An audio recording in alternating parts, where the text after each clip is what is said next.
చంద్రబాబు నాయుడు లాంటి biggest personality ఈ దేశంలో ఉండడం ఈ దేశానికి గర్వకారణం. Okay. That's no doubt about that. Chandrababu Naidu గారి పేరు తీయంగానే బాగా పొగుడుతున్నారు. ఏమన్నా రాజకీయ అవసరాలు ఏమైనా ఉంటాయా భవిష్యత్తులో వారితోటి? గత 6 సంవత్సరాల క్రితం ఆయనకి ఏకి పడేసినంతగా ఇంకెవరు ఏకి పడేసి ఉంటారండి. ఓకే.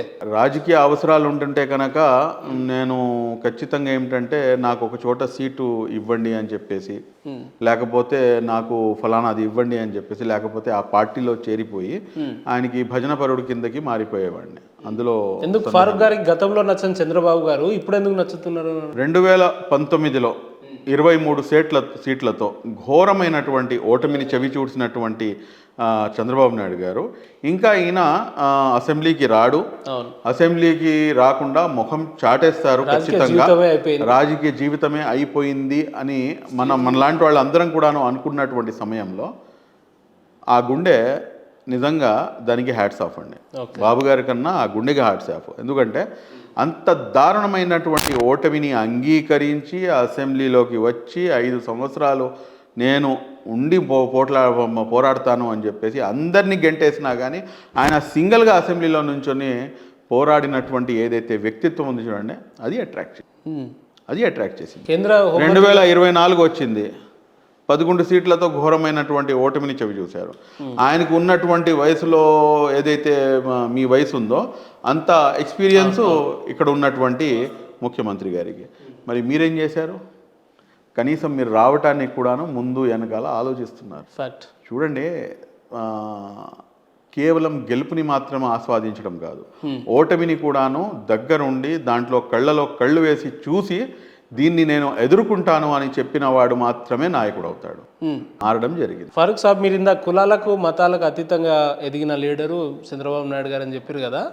గతంలో కొన్ని రోజుల కింద సామాజిక మాధ్యమాల్లో మనందరం తెలిసిన విషయం ఏదైతే తిరుమలలో లడ్డు కల్తీ అయింది, అందులో కొన్ని పంది మాంసం లాంటి అటువంటి కలిసిన నెయ్యి కలిసిందని చెప్తా ఉన్నారు. దీన్ని చంద్రబాబు నాయుడు గారు వాంటెడ్లీ కావాలని చెప్పి రాజకీయం చేస్తున్నారు, మతాలతోని హిందూ మత వాళ్ళ ఆలోచనని దెబ్బతీసే విధంగా వారే కావాలని దీన్ని ప్రేరేపిస్తున్నారు అని చెప్పి వైసీపీ ఆరోపిస్తుంది. ఎంతవరకు దీన్ని ఎట్లా చూస్తారు మీరు? దీన్ని చూడటం తర్వాత సంగతి అండి. ముందుగా ఒక విషయం ఇక్కడ మనం తేటతెల్లం ఏమవుతుందంటే, ఏదైతే నెయ్యి ఉందో ఆ నెయ్యి సరే ఇదంతా తర్వాత సంగతి. అందరికన్నా ముందు ఏంటంటే లడ్డు వ్యవహారంలో ఏదైతే హిందువుల యొక్క మనోభావాలు దెబ్బతిన్నాయి, దానికి వాళ్ళ తరపు నుంచి మేమందరం కూడాను ఈ రాష్ట్రంలో కాదు ఈ దేశంలో ఉన్నటువంటి ముస్లింలు అందరం కూడాను మా హిందూ సోదరులతో పాటు భుజానికి భుజం ఆనించినట్టు. ఎందుకంటే నా మనోభావాలు దెబ్బతిన్నప్పుడు నేను ఎంత బాధపడతానో ఆ బాధ ఏమిటంటే నాకు తెలుసు.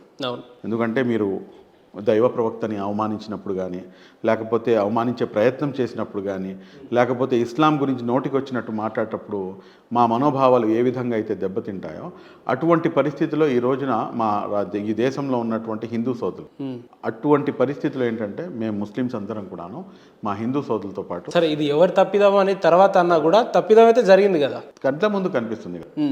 దీనికి ఒక బేసిక్ ఎగ్జాంపుల్ ఒకటి తీసుకుందామండి. నేను గొప్పగా అయితే నేను చెప్పాను, కానీ ఇప్పుడు నెయ్యి ఉంది, మామూలు నెయ్యి అయితే 800, 900 ఉంది. ఆవు నెయ్యి అంటే కొంచెం 1000, 1200 అలా ఉంది. లేదు ఇంకొంచెం సేంద్రియ పద్ధతిలో తీసినట్టు ఇది ఉందనుకోండి, 2000, 2500 రూపాయలు ఉంది. అంటే బేసిక్గా చూసుకుంటే కనుక 1000 రూపాయలు ఉంది. మళ్ళీ ఇదే ఆవు నెయ్యి 319 రూపాయలు, అంటే 320 రూపాయలకి ఎవడండి ఆ దౌర్భాగ్యుడు సప్లై చేసేది? How it is possible? ఎంత దారుణం అసలు అది. 320 రూపాయలు ఆవు నెయ్యి రావడం ఏంటండి? మళ్ళీ దాంట్లో కల్తీ కాకుండా ఇంకేముంటుంది చెప్పండి. ఎంతోమంది భక్తి శ్రద్ధలతో వెళ్తారు తిరుపతికి. వెళ్ళిన తర్వాత అక్కడ వాళ్ళకి ఆ ప్రసాదం ఇస్తే నేను అనేక మందిని చూశాను. వాళ్ళు చెప్పులు వదిలేస్తారు, ఈ 2 చేతులు ఇలా పెడతారు, కట్టుకు అద్దుకుంటారు, దాని తర్వాత తిని ఆ చిన్న చిన్న స్పార్టికల్స్ ఉన్న ఇది ఉంటాయి కూడా అది కూడాను ఇలా తీసి కింద పడేయడానికి ఇష్టపడరు. మరి అంత భక్తి శ్రద్ధలతో తీసుకునేటటువంటి విషయంలో ఇంత దారుణంగా వ్యవహరించడం అనేది క్షమించరాని నేరం. క్షమాపణలు కోరినా కానీ అది కాదు, క్షమాపణ అర్హత కూడా వైసీపీ ప్రభుత్వం తప్పిదం ఉందంటారా? ఉన్నది చాలా స్పష్టంగా తేటతెల్లమవుతుంది కదా. ఎందుకు మీకు ఒక వార్డు చెప్తాను నేను. వైసీపీ యొక్క గొప్పతనం ఏమిటంటే అన్ని మతాలతో కూడాను వాళ్ళు రఫాడేశారు.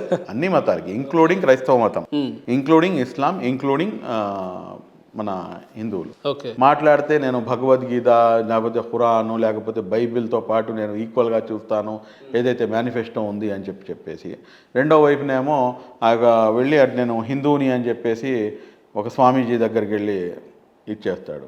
రెండో వైపునేమో మీరు December 25 రాగానే మీ అసలు ఏదైతే మతం ఉందో ఆ మతం గురించి మాట్లాడతారు. మూడో వైపు ఏమో నేను ఇస్లాంని నేను బాగా ఇచ్చేస్తాను. మూడు మతాల వాళ్ళని కూడాను నెట్టేట ముంచేసినటువంటి వ్యక్తి వైఎస్ జగన్మోహన్ రెడ్డి గారు. మతాలతో ఆడుకున్నారండి. మతాల యొక్క ఏదైతే మనోభావాలు ఉన్నాయో వాటితో బెదిసే విధంగా ఉంటాయి అంతే కదా. మళ్ళీ అది కరెక్ట్ కాదు కదా. అదైతే 100% తప్పది. చంద్రబాబు నాయుడు గారు కావాలని చెప్తున్నానంటే కావాలని చెప్పి చేసే అవసరం ఆయనకి లేదు. ఆయన యొక్క మొత్తం ఈ 15 సంవత్సరాలు ఆయన యాజ్ ఎ ముఖ్యమంత్రిగా అల్హమ్దుల్లా ఎప్పుడు కూడా నడుస్తున్నారు. ఇంకా 20 years పూర్తవుతాయని చెప్పి ఆశిద్దాం. మొత్తం 40-45 సంవత్సరాల ఆయన యొక్క రాజకీయ జీవితం చూసుకుంటే కనుక మతాల ఆధారంగా రాజకీయం చేయటం, మతాల ఆధారంగా జనాలను ప్రసన్నం చేసుకునే ప్రయత్నము చంద్రబాబు నాయుడు గారు ఏ రోజు ఎక్కడ కూడాను చేయలేదు. ఇది మీకు ఆయనకు వ్యతిరేకించినప్పుడు తెలియదా ఈ సందర్భాలు? ఎందుకు తెలియదు? దాన్ని అది వ్యతిరేకత చూడండి. వ్యతిరేకత నేను మనిషిని వ్యతిరేకించలేదండి. ఆయన పెట్టినటువంటి కొన్ని, ఎందుకంటే గతంలో 2014 నుంచి 19 వరకు ఏమిటంటే మైనార్టీ మంత్రి ఎవరు లేరు. దాని గురించి నేను వ్యతిరేకించాను. అంటే ఒక అంశాల వారీగా విధానపరమైనటువంటి వ్యతిరేకత, అంతేగాని ఒక వ్యక్తిగత ఇప్పుడు కూడా జగన్మోహన్ రెడ్డి గారి మీద వ్యక్తిగతంగా నేను ఇచ్చేయను. నేను ఆయన విధానపరమైనటువంటి అంశాలు నేను వ్యతిరేకిస్తాను. అది వ్యక్తిగతంగా వ్యతిరేకించేటటువంటి రైట్ కేవలం మిమ్మల్ని నన్ను సృష్టించినటువంటి ఆ పరమేశ్వరుడికి మాత్రమే ఉంటుంది. సార్, కేంద్ర మంత్రి అమిత్ షా గారని పేరున్నారా మీరు? అమిత్ షా గారు మా ఏమంటారు హోంమంత్రి గారు. గౌరవమా వాళ్ళంటే మీకు? హోంమంత్రిగా గౌరవేనండి, అమిత్ షాగా గౌరవం లేదు. సార్ మళ్ళీ చెప్పండి. అదేంటండి, golden words are not repeated dear.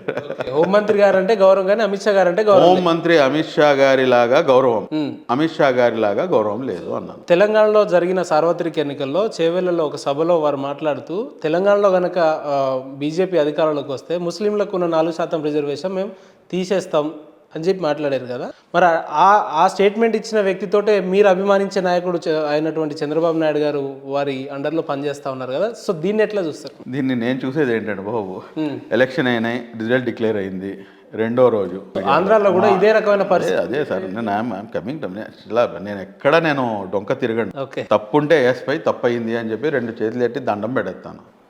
June 4వ తారీఖున రిజల్ట్స్ డిక్లేర్ అయినాయి.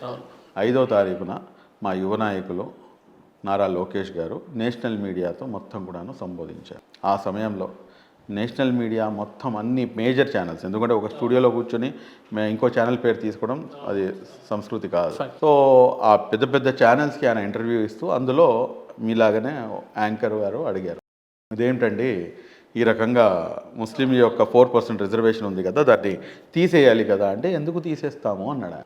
ఏంటి ఎందుకు తీసేస్తాము, తీయాల్సిన అవసరం ఏంటి, this is and social justice, సామాజిక న్యాయం తప్పించి మతం ఆధారంగా ఇచ్చినటువంటి ఇది ఏమాత్రం కూడాను కాదు అని చెప్పేసి చాలా స్పష్టంగా తెలియజేసినటువంటి నాయకుడు. ఎన్నికల కన్నా ముందు బీజేపీ ఒకవైపు నుంచి ఒక విజన్ తోటే క్లారిటీ తోటే ఉంది కదా ఆంధ్ర రాష్ట్రం. 4% రిజర్వేషన్ గురించి ఎన్నికల కన్నా ముందు అనేకమైనటువంటి అబద్ధపు ప్రచారాలను నిర్వహించే ప్రయత్నం భారతీయ జనతా పార్టీ కానివ్వండి, వైఎస్ఆర్ కాంగ్రెస్ పార్టీ కానివ్వండి చాలా స్పష్టంగా చేశారు. కానీ చంద్రబాబు నాయుడు గారు చిన్న పిల్లోడు, అరే నువ్వు దొంగతనం చేశాను, లేదు మమ్మీ నేను చేయలేదు, నాకు తెలియదు అని చెప్పేసి ఏ రకంగా అయితే ఒక చిన్న పిల్లవాడు చెప్తాడో ఆ రకంగా ఆయన 1కి 100 సార్లు మీ 4% రిజర్వేషన్ నాది పూచి అని చెప్పి ఆయన చెప్పాడు. ఆయన చెప్పాల్సినంత అవసరం ఆయనకి లేదు. ఒకసారి చెప్తాడు నాయకుడు, 2 సార్లు చెప్తాడు, 3 సార్లు చెప్తాడు. నమ్మకం కలిగించారంట. వైజాగ్లో ఒక మీటింగ్ నిర్వహిస్తే ఆయన మాటల్లో, ఆయన స్పీచ్లో ఆయన చెప్పేశాడు, 4% రిజర్వేషన్ అనేది నేను కాపాడుతాను, అది నాది బాధ్యత అని చెప్తే మధ్యలోంచి ఒక ముస్లిం సోదరుడు లేచి నుంచొని, సార్ మీ మీడియా వాళ్ళపై నాకు నమ్మకం లేదు, నేను మళ్ళీ ఇంకోసారి నేను రికార్డ్ చేసుకోవచ్చా మీరు చెప్పిన మాటల్ని అంటే, నువ్వు రికార్డ్ చేసుకోయా మళ్ళా చెప్పాడు. ఈ చిత్తశుద్ధి అండి. ఇదేంటంటే ఆయనపై ఒక రకంగా ఫ్రేమింగ్ చేసే పని చేస్తున్నారు. మా నాయకుడు లోకేష్ గారు చెప్పాడు, ఎన్నికల కన్నా ముందు చెప్పాడు, మీరు బీజేపీతో కలుస్తున్నామని చెప్పేసి మీరు ఎక్కడా కూడా మీ మనసుల్లో ఇది పెట్టుకోమాకండి, మేము మిమ్మల్ని మా గుండెల్లో పెట్టుకొని చూసుకుంటాము అన్న. ఇదైతే పిచ్చ క్లారిటీగా వాళ్ళు ఉన్నారు, పిచ్చ క్లారిటీగా నేను ఉన్నాను. మధ్యలో ఏంటంటే క్లారిటీ లేని వాళ్ళు అనేక మంది ఉన్నారు.